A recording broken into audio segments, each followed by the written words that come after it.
What's up, guys? Welcome back to another video. You guys seem to really enjoy these previews of North Division matchups. And the North Division matchups, they're great popcorn games. Just sit back, relax, and enjoy them. And tonight we got three good ones, it seems like. And honestly, look, there's going to be some drama. There's going to be some good, hard-played hockey tonight. Let's get into it. First off, at 7 o'clock Eastern, 5 Mountain, we've got the Edmonton Oilers paying a visit to the Montreal Canadiens at the Bell Center. And look, this is an angry Montreal Canadiens team, okay? Yesterday, they didn't put in their best effort against the Toronto Maple Leafs, a game that I'm sure they really wanted to win. So tonight, look for a much better effort from them. Since the Habs are on a back-to-back and Carey Price didn't exactly play incredible yesterday, Jake Allen, I'm almost sure of it, will get the start for the Montreal Canadiens. While on the other side, barring an injury or some crazy last-minute fluke, Mike Smith should get the start for the Edmonton Oilers. Because, dude, Mikko Koskinen, he needs some rest. This guy's been playing so much hockey for the Oilers. Mike Smith should get the start tonight, so that should be your goaltending matchup for this evening. For the Oilers, as you know, Zach Kassian is week to week with an injury, so he's not going to be playing tonight. And on the Habs side, at the end of the game yesterday, Romanov took a spill that looked like he might have gotten hurt. I don't think it's anything too serious, although we haven't gotten an official update from the Habs or Julien. As of right now, he's still listed as a game time decision. You guys can update me down below when there is an update on that situation. Player to watch for me tonight for the Edmonton Oilers, it's going to be, I'll give you two guys here, okay? Jesse Puljujarvi and Ryan Nugent-Hopkins. Puljujarvi has been playing incredible, okay? Oilers fans have been saying things like, finally, he's living up to the 4th overall pick potential. I don't know if I'd go that far, but he's definitely turning into a real solid player for this team. And if he keeps going on this route, man, he's going to be a star. But he's not there just yet. He's got to keep stringing together good game after good game and keep building his confidence. But man, is he on the right track. He's got such a weird looking face, but he's such a good player, man. I love this kid when he plays on the ice, and he's so good here, and I hope he keeps playing it forward. And for Ryan Nugent-Hopkins, look, he is a solid player. Who knows if he's going to stay in Edmonton past this season here. But to me, he's got to step it up a little bit. He hasn't been bad, but if you're Nuge, you're one of the big leaders on this team. I think he's the longest serving Edmonton Oiler. I want to see him step up and take another step forward to really help this team in terms of production, being more responsible in his own zone, maybe if he gets more reps on the PK or some type of thing there. Just another way he can find to help this team even more. My key to victory for the Edmonton Oilers, it's going to be two things once again. Again, you need Mike Smith to give you a really good performance, and take out your big weapons. Okay, last time you won your very first game without McDavid or Draisaitl getting a point since November 2017. Okay, and that is not a recipe for success for the Oilers as we've seen in the past. Yes, you won a game against the Sens where you had a bunch of D-men and third, fourth liners chipping in for you, but that is not a recipe for success. Take out the big guns tonight, McDavid and Draisaitl, and just shoot your way to victory. On the Habs, my player to watch, super basic, but I'm going to go Nick Suzuki here because he started the season so incredibly hot. He's cooled off a little bit here, but he hasn't been terrible by any stretch of the imagination. He's still a very young player learning the game at center, no less, and he's trying to be a great two-way center. So, of course, there's going to be a learning process there, a learning curve. But Nick Suzuki, he's a star, and I want to see him get back up to that star-level play. And this is the perfect game to do it because a quite mediocre game from him yesterday against the Leafs, I want him to pop off today. And key to victory for the Habs, it's got to be the special teams today, okay? I mean, look, you can't be taking a bunch of stupid penalties, and yes, some of them the refs should not have called them, but a lot of the other ones, it's just undisciplined play, and we've seen this all season from the Habs.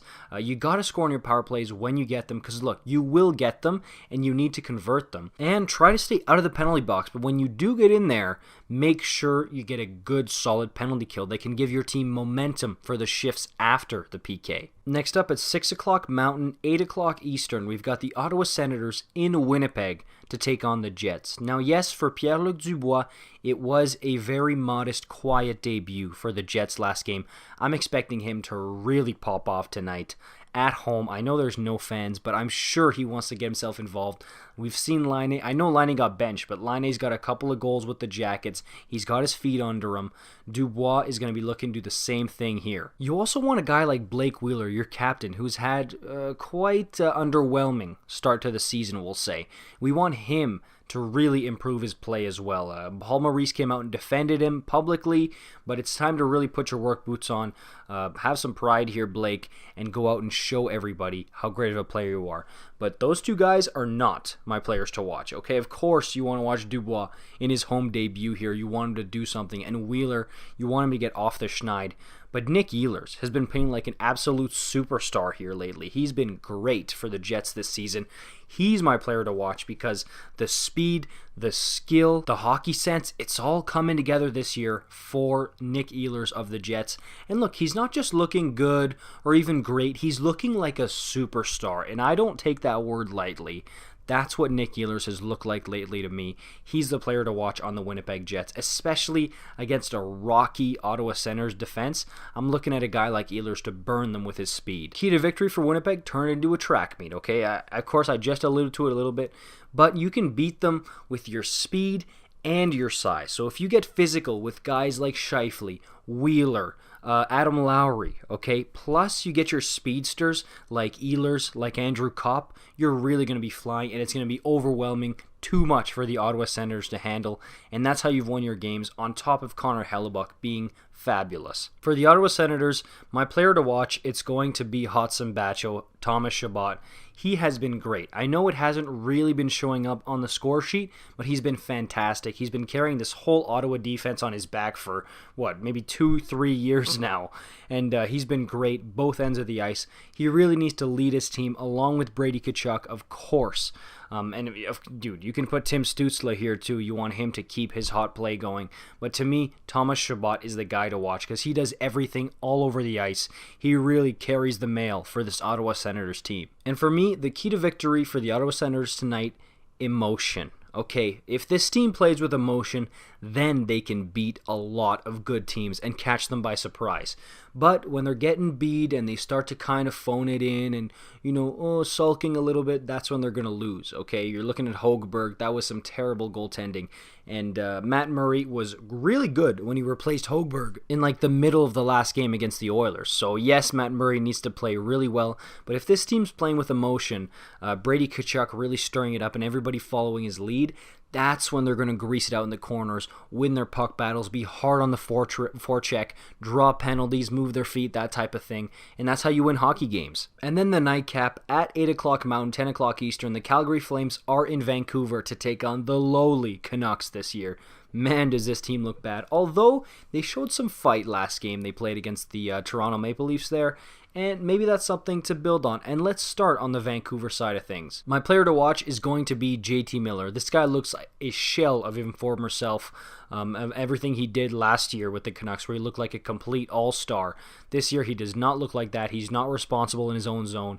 He's beefing with teammates, and he needs to really step it up here. I'm looking for JT Miller to be the leader he was last year on and off the ice, and to lead by example on the ice, especially if they do decide to stick with the lotto line, Besser, Pettersson, Miller. Miller really has to step his game up and start producing some more, as well as doing everything right. This means also being physical, winning your battles, that type of thing. It's really important for this Canucks team to have JT Miller be one of the leaders by example here. Because I really do believe that guys like Pettersson, Besser, Hughes, they really look at guys like Horvat and Miller for an energy boost to really get their game up a gear. And the game plan, the key to victory for the Canucks, very similar to the Ottawa Senators. When you're in a slump or you know that you're not favored against the other team, that's when you put your head down and you get to work. Because that's all you can really do. No little fancy skilled plays or anything like that. No. Good old-fashioned hockey. That's what's going to win you games. Get you out of a funk, out of a slump. That's what you have to do. If I'm Travis Green, I want to see my guys throwing their weight around and going to the greasy areas and scoring the ugly goals. Because that's how we're going to win. On the Flame side of things, I'm not going to sugarcoat it. Matthew Tkachuk has not been good this past few games here. He played one good game against the Edmonton Oilers, but he has really not had a great start to the season. I know statistically it says otherwise, but trust me, his play has not been very good. He constantly turns the puck over. He doesn't create anything in the offensive zone. He really needs to pick it up. And a big rivalry game, Calgary-Vancouver, we know he is the guy who thrives in this type of environment. This is where everybody says, Matthew Tkachuk, it's his game, really. When it's these big rivalry games, he is a player to watch for me for the Calgary Flames. I'm expecting him to get involved and really pick up the pace.